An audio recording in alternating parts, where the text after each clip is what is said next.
You ask, why can't I get married? This is a matter of probability. I figure your chances of getting married are getting smaller and smaller. Why? Take a head of cabbage in the morning. Selling it for 2.5 yuan is perfectly reasonable, because it's fresh and tender at that time. If it still hasn't sold by noon, lowering the price to 1.5 yuan will still get it sold. But if it still doesn't sell by evening, it becomes all wilted and shriveled. But even then, if you sell it for 50 cents, there will still be people willing to buy it, even if it's just to make pickled vegetables, right? But there are some stubborn shopkeepers who insist on selling it for 2.5 yuan and refuse to compromise. How many fools do you think would actually buy it? You're right. It's just like when you were between 18 and 28 in your prime, right? Back then, you had a lot of suitors. I heard that the matchmakers who came to your house to propose, there were so many of them that they practically wore out your doorstep. But at that time, you were picky, right? And the more you picked, the fewer choices you had left. Now look at yourself from 28 to 35. Aren't there fewer and fewer people pursuing you? And isn't the quality of those who do pursue you getting lower and lower, right? And now you're 37, right? When you go back home, you have to go on blind dates, don't you? And now, look at the men those matchmakers are introducing to you. Aren't they all divorced with kids, or widowers, or maybe rural bachelors in their 40s? Is there even one among them that you actually like? Is it wrong for me to want someone I like, with good qualities, and to stay loyal to just one person? There's nothing wrong with that. But what you're really saying is that you want it all. Tell me, what kind of person do you like? You like them tall and handsome. But it's not just you. Everyone likes that, right? Even gay men like tall and handsome guys. Oh! And you want someone with good prospects, in other words, someone who can make money. Tall, handsome, and makes good money. Everyone wants someone like that. People like that are in high demand.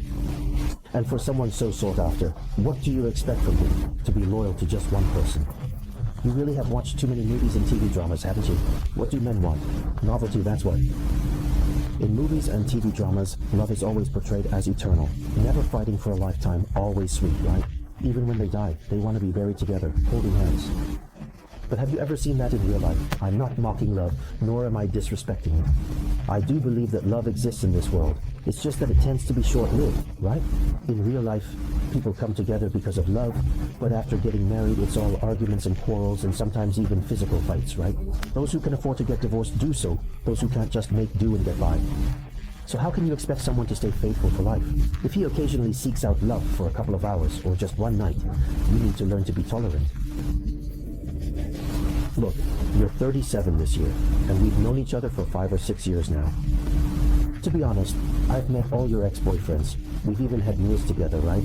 You've dated so many ex-boyfriends. Let me ask you, after you broke up, did any of them ever talk to you about marriage or propose to you? Put your hand here and tell the truth. May whoever lies be poor for 10 years. No, there haven't been. And why not? The reason is very simple. It's just like if I want to buy a car, right? But for now, I first buy a used, scrapped car. I use it to practice my driving skills, and once I've gotten good at driving, I throw away the scrapped car and spend money on a car I actually like, so I can really enjoy driving it. The reason they don't talk about marrying you is because they've already treated you like their first car, just for practice. So, what should I do? What else can you do? Open your phone and see how many people are still interested in you right now. Close your eyes and pick the one with the highest income. Just go with that. Makes sense. Is there any perhaps? There are still 2 left. One earns 4,000 a month and the other earns 6,000. Pick one who makes 6,000, pick one who makes 6,000. What are you doing? I'm doing this for your own good, damn it. Seriously, there are so many college graduates every year, all in their early 20s, right? You're pretty, but there are people prettier than you. Whatever you can do, they can do too. And whatever you can't do, they can still do. If you don't hurry up and pick the one who makes 6,000, soon you won't even have the one who makes 4,000 left. No, I won't just settle.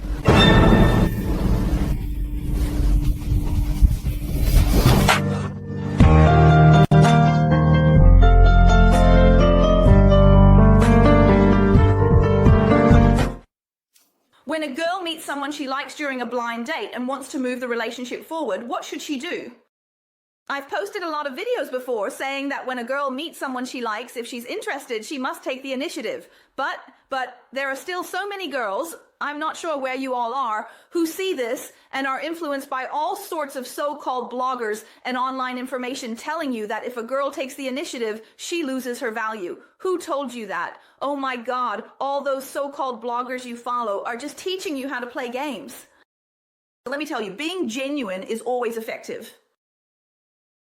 But you need to understand you were the one who liked the other person first, and this is even in the context of a blind date. Yet at this point, you still don't want to take the initiative. A lot of women think, even though I like you, you still have to pursue me. What kind of logic is that? It just doesn't make sense, even from a logical standpoint.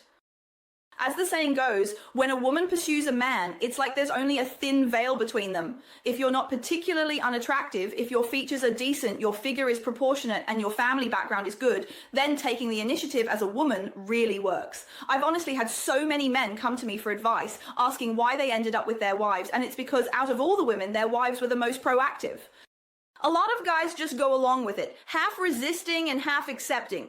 Of course, if you're really unattractive, there's nothing you can do about that. For girls who aren't good looking, it just doesn't work. And for guys who aren't attractive, no matter how hard you pursue, it's useless. But as long as you have even a bit of good looks and you're proactive, I'm telling you, it's extremely effective with guys in today's online environment. Why is that? Because a lot of guys these days don't want to be simps anymore. They don't want to be the ones taking the initiative. So for those guys who are pretty decent overall, if you're still fantasizing about passively waiting for them to pursue you, I'm telling you, that's impossible, girls. Think about it. When you're faced with a good job opportunity, a great position, or anything good, you still have to go and claim your spot first, right? Even when you're taking a photo and want a good spot, you have to go and secure it ahead of time. So why is it that when it comes to relationships, you suddenly become reserved and start following those online influencers who tell you that a girl loses value if she takes the initiative? Can't you use your brains a little? Seriously, let me tell you, anyone who thinks that a woman loses her worth or will be taken advantage of just because she takes the initiative, women like that deep down, you're just weak. Your mindset is already a notch below others. And why is that? Because only when you take the initiative into your own hands can you actually have control over it. If I go after someone and succeed, I win. Why? Because it's someone I like. If I don't succeed, at least I tried my best, so I won't have any regrets. I did everything I could, and the rest is up to fate. I have no regrets. If you don't succeed, then so be it. How much is your pride really worth? Do you really think, I'll lose face? Come on, how much is your pride actually worth? A lot of people online follow those influencers who teach tricks and say things like, if someone likes you, you don't need to chase them. They'll come after you. That's just ridiculous. Everyone has already reached the stage of blind dates. If a guy has made it this far and his overall qualities are decent, then most likely it's because he's more passive and not that proactive. If he were even a little bit more proactive and had decent overall qualities, would it even be your turn? So, to all the ladies watching, don't ever think I'm a woman so I should be pursued by men. If you're a stunning beauty, then fine, it doesn't matter. But if you just look average, just decent, and you still don't want to take the initiative to go after the guy you like, let's be honest, if you're not interested in a guy at all, then why would you even bother chasing him? If you actually like this guy, but you still want the guy you like to come and pursue you, it's the same as with a lot of dinner invitations. Whoever initiates the invitation should pay. But a lot of girls think, for the first 3 meals, the guy definitely has to pay.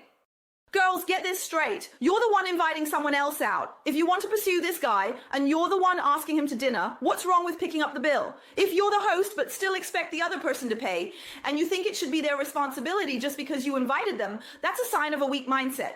You always feel that if you take the initiative to pay, if you spend money first, then you're at a disadvantage. Yes, people who think like that, who have this kind of mindset, you really are in a weak position. Why? Because you're always waiting passively for others to make the move, always letting others take control. You're just weak. Or to put it bluntly, you're a loser. Honestly, real hunters are always the ones who take the initiative. Let me tell you, even in my own relationships, even if the guy was interested in me first, later on, the initiative was still in my hands. Why? Because I like to be in control of the whole situation. I like to set the pace, to let things develop the way I want them to, instead of passively waiting for the guy to message me first or invite me out to dinner. I've never been like a pitiful little puppy, just waiting for my owner to feed me or take me for a walk. How could I be like that? Seriously, why don't you take the initiative and become the one in control? Why do women always have to passively wait for men? It's like begging a man, please hurry up and message me, please invite me out somewhere. No way. I'm telling you, this kind of passive waiting mentality is fundamentally a weak mindset. Men and women are actually the same in this regard. You need to keep the initiative in your own hands, especially when it comes to someone you genuinely like. What does it mean to be a simp? A simp is someone who clearly knows the other person isn't interested, who has already received clear signals of rejection, but still shamelessly keeps pursuing them. That's what being a simp is. Everything else is just actively pursuing someone. For example, I invite someone out, they agree to come, I chat with them, and they respond enthusiastically. All I did was make the first move. So what? But this is exactly what has tripped up so many girls. After reading all that toxic advice online, they just sit there passively waiting. Honestly, a lot of girls have this mindset. I'm giving you a chance, so you should come pursue me. Who do you think you are? If the other person has such great qualities, why should they pursue you? Many high-quality guys have no shortage of people chasing them. Even if you want to pursue them, you have to be proactive to win over a great guy. Yet so many girls still expect these high-quality men to turn around and chase them. Girls like this honestly deserve not to get good guys. Really, let me tell you, a lot of women who end up with great men, it's not because they're especially beautiful or because they know a bunch of tricks. First, it's about being genuine. Second, being proactive. And third, being confident. I'm straightforward. If it works, great. If not, then just move on, right? But think about it from another perspective. If all the other girls have the same passive attitude as you, then if you take the initiative, aren't you doing something that the others aren't able to do? If you can do what others can't, then you can get what others can't have. The men that others can't win over. It's really that simple. So, I hope that those sisters who think, oh, if I take the initiative, I'm lowering my value, can quickly adjust this kind of weak mindset. When it comes to guys you like, job opportunities you want, or things you're interested in, you must take the initiative and seize control for yourself. That's what a truly independent woman thinks. Not saying you want to be independent on one hand while waiting for a guy to pursue you on the other. If you like a guy but still expect him to pursue you, how is that being an independent woman? That's just being a loser.